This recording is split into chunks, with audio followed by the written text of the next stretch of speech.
Nobody would raise their hand if I say, who in here wants to go to jail for the rest of their life? He wants to know the process of, when I go to court, what do you think I need to do? When we have an opportunity to make better choices, better decisions for ourselves, make them. So why not make better decisions? Why not make better choices? Why not follow the process of the steps you need to take to not even have to go to the courtroom? One team, one goal. That's who we are. We help each other. We build each other up. And we have to stop tearing each other down. Learn how to be your own best friend first. Love yourself. You're going to grow. You're going to develop and help other people develop. The purpose should always be bigger than self.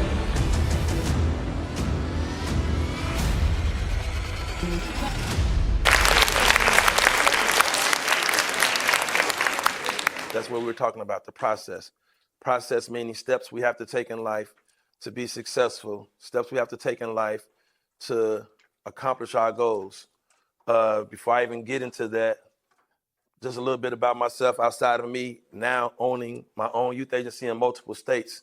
I grew up just like you guys did, a normal kid, regular kid who wanted a regular life, normal life. Unfortunately, the deck of cards in my favor was not that I would live a normal life. I grew up in foster care. I grew up in group homes. Never met my biological father, and my mother was on drugs heavy, so they ended up taking us away from her. And I'm the oldest of 5 on my mom's side, and I'm the oldest of 3 on my dad's side. And I never met my biological father. So growing up, I had the cards stacked against me early on. So I wasn't able to be a regular kid, a normal kid. I had to make decisions before it was my time to make decisions, before I even knew what a decision was, because I just wanted to have fun. I just wanted to be a regular kid. Come home to your mom and dad, play with your brothers and sisters, go outside, ride your bike, shoot a little hoop, play some football. And when it was time to start liking girls, like girls, right? That's the normal life for a kid, for a guy, But girls see something different because I had sisters, so I'm overprotective. So I wanted to make sure that they wasn't out there being mistreated and doing anything crazy, and then being respectful. But I had to start making decisions early on in life. I had to become an adult early. So by the grace of God, I was surrounded by people, other adults who wanted to see me successful. They wanted to help me overcome obstacles and adversities that I was faced with in life. So that's where the process began. That's where the steps I had to take began. So I had to learn how to listen, to understand, versus listening to respond. What I mean by that is when someone was talking, I would always interrupt them because I was so quick to try to make a point, but not hearing the point that they were making. So I had to learn how to understand and process what they were actually saying to me so that I could have a proper response when it was my time to speak. So because anytime someone is trying to help you, it's not an argument when they're talking to you. It's a conversation about some advice or some things that you're doing or that I'm doing that we can add substance and advice to each other so that we can become the best version of ourselves and we can go out and help people. Everything that we talk about, everything that we do, always a process is added to that. There's a process to that. Just like the young man just said, what's going to happen to me? He wants to know the process of when I go to court, what do you think I need to do? Well, what do you think you need to do? The first thing you needed to do was not have the gun, especially when you not even, quote unquote, according to what he was saying, you're not even that type of guy. So why would you put yourself in that situation to be treated like that type of person if you're not that type of person? Because I don't know if anybody in this room knows, and I'm sure you all do, just like I know, but the law doesn't work in our favor. If they want you, they want you. If they're going to get you, they're going to get you. If they want to say you guilty, you're guilty. So why not make better decisions? Why not make better choices? Why not follow the process of the steps you need to take to not even have to go to the courtroom, to let somebody else decide your fate? Does that make sense? We all in here want something in life, I'm sure. We all in here want to be successful. We all in here maybe one day want to be a wife, have children, have a good job, big house. Fellas may want to have the money, the cars, have a wife, be a good dad, go to college, play football, play basketball, do something productive. But I don't know you guys individually or personally. But I'm pretty sure if I ask this question, nobody would raise their hand if I say, who in here wants to go to jail for the rest of their life? Who is prison bound for the rest of their life? Who wants to hear the judge say 20 to life? Nobody. Nobody. This is why I say when we have an opportunity to make better choices, better decisions for ourselves, make them. I'm sure everybody in here is tough and ain't taking no L's from nobody. Correct? But at the same time, we can be smart too. Right?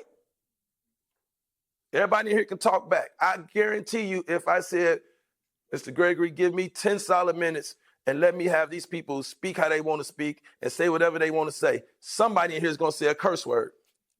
Somebody in here is going to speak their mind. But do we always have to express ourselves with cursing, swearing, being disrespectful? Why we just can't look each other in the eye, have a good conversation, agree to disagree, or agree to agree, and carry on? Now, do things happen in this life, in this world we're living in? We see it every day.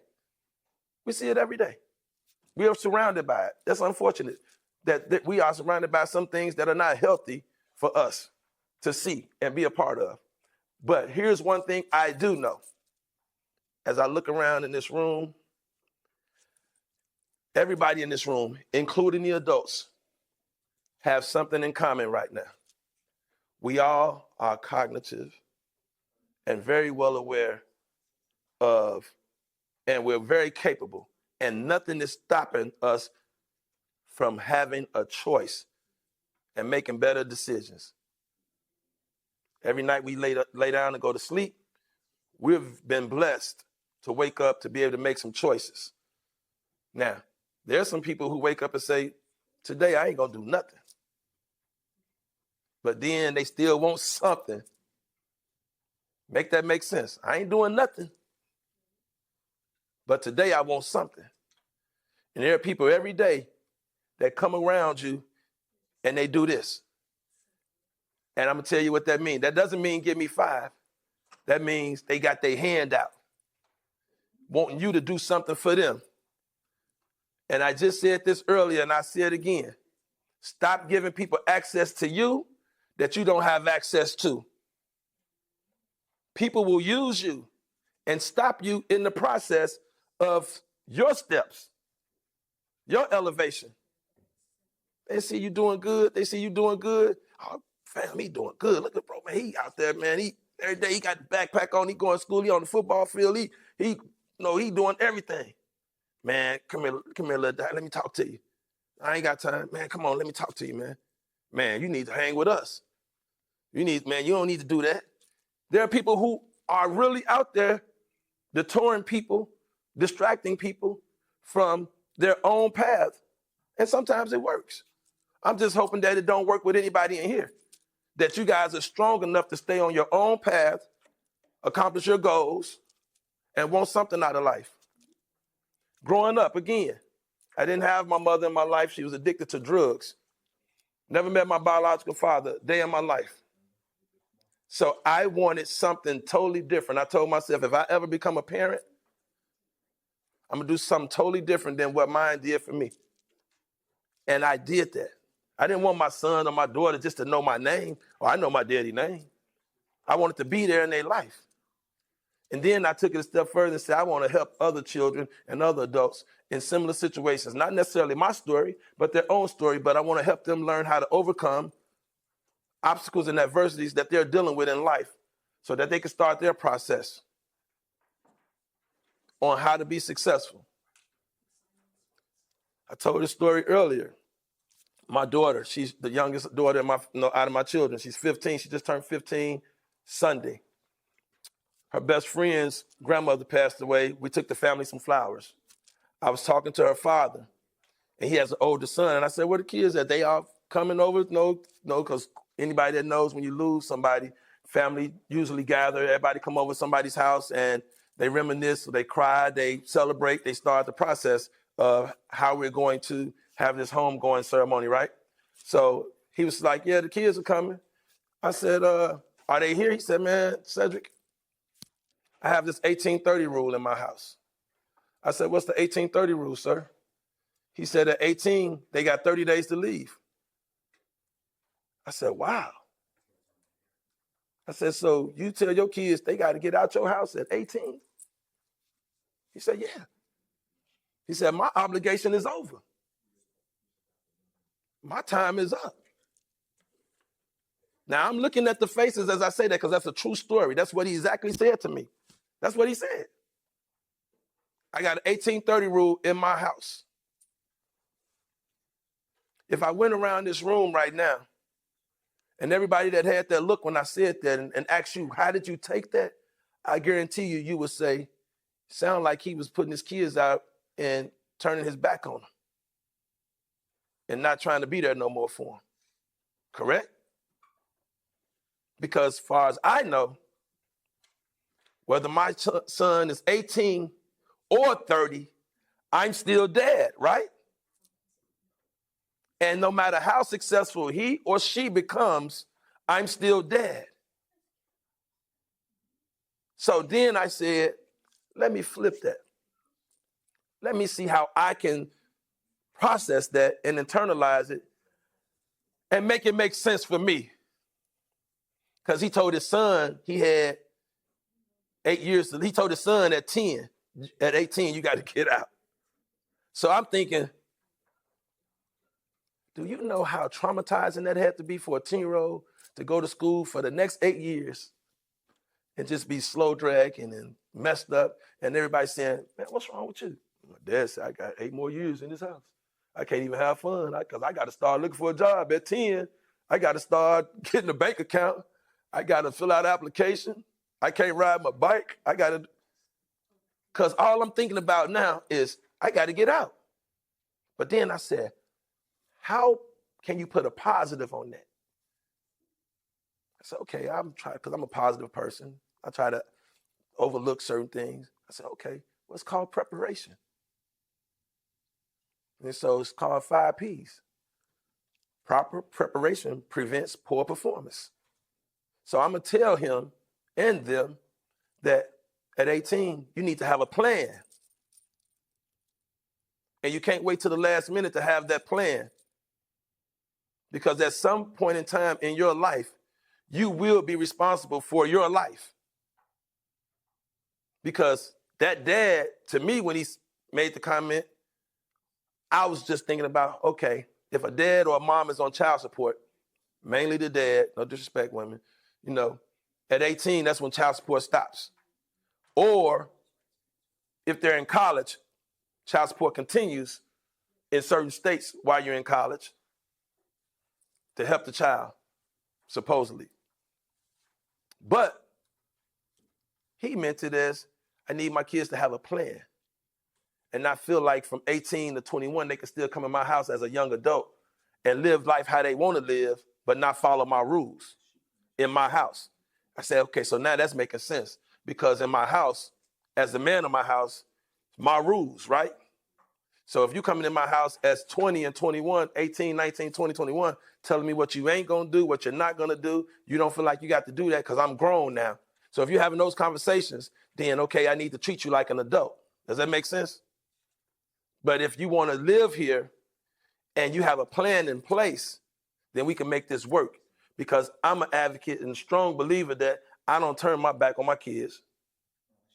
I don't. Tell you a true story about me. Everything I say up here is the truth. My oldest son is 31. I'll be 52 next month. My oldest son is 31. His mother was dishonest for 26 years. Did not tell him who his father was and lied to me for 26 years. Her second husband made her tell the truth. For 4 years, from 26 to age 30, my son and I just text each other and called each other every blue moon because it was hard for him. It wasn't hard for me because in my heart, I always felt it. I'm not a mother, so they always talk about a mother's love for a child, but they don't know a father's love for his child. It's real too. In my heart, I knew that was my son. So I never turned my back on him. Never. But from 26 to 30, all he did was text me, and he would call me, and from time to time, he would pull back and say, this is still hard for me. And then the last year, from 29 to 30, things got tight. We got close. We was talking every day. We was texting every day. And I moved to Georgia because I remember I told you I own an agency, my youth agency. I own it in multiple states now. That's my agency, me, somebody that they was ready to throw away as a kid. I own an agency in multiple states. And he's texting me and he said, Pops, that's what he called me. Pops, an old man. He said, Pops, in my eyes, you're perfect. I hope in your eyes, I'm perfect. But how would you feel if I wanted to move to Georgia to get to know my dad and get to know my siblings and my other side of the family? It was a no-brainer. I said, come on. So for the last year, from 30 to 31, if you saw me and my son, you would think I've been in this life for 31 years. We're just like this. And he's 31 and he's in my house, which means that I do not have what? An 1830 rule. Because I don't want to turn my back on my children. And I don't want to turn my back on the children that I help. And I don't want to turn my back on the families that I help, because if it wasn't for some other people who I wasn't kin to, there was no blood relationship. They wasn't my cousins or my uncles or my aunts. I was in a real group home. I was in a real foster home. Those people helped me, and they didn't have to because they didn't know me. I'm legally adopted. They didn't have to because they didn't know me. My mom is white. My dad is black. My adopted parents, I say that because you would never know that I'm adopted. So I say that, but I call them my mom and dad. I don't say this is my adopted mother. I'm saying that to you guys today as I'm making a point. Sometimes people come into your life that you don't even know in real life as a family member, and they're there for the long haul because they see the bigger picture. They become a part of your process so that you can be successful. They become a part of your process so that you can elevate and overcome your obstacles and adversities. Because right now, whatever we deal with as children, it's real. If we're hurting, somebody hurt us, it's real.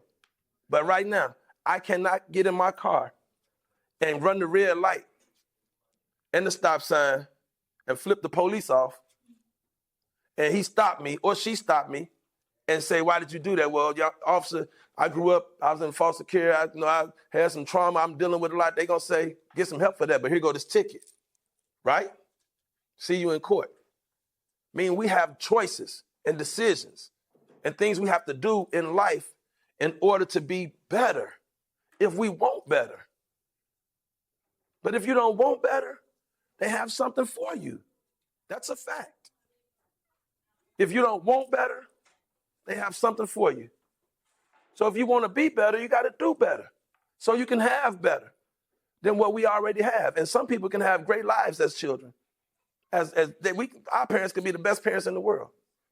But what are you going to do when it's your turn to be an adult? Not necessarily a parent. But then if you become a parent, what are you going to do? Are you going to have an 1830 rule in your house? That means that when you're 18, get out, or when you're 18, have a plan so I can help you orchestrate and accomplish that plan. Because this is a fact. No one will work harder for you than you're working harder for yourself. When you work for you, it makes it easier for other people to work for you and with you, to want to see you win. I don't know you guys, but I want to see you win. And next week, you may see me at Kroger's, or at a stop sign.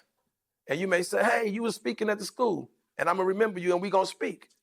And she, just like that young lady that brought him in here, she must have heard something that I said that lured her to tell the young man, he works with kids, so he know a little bit about the system.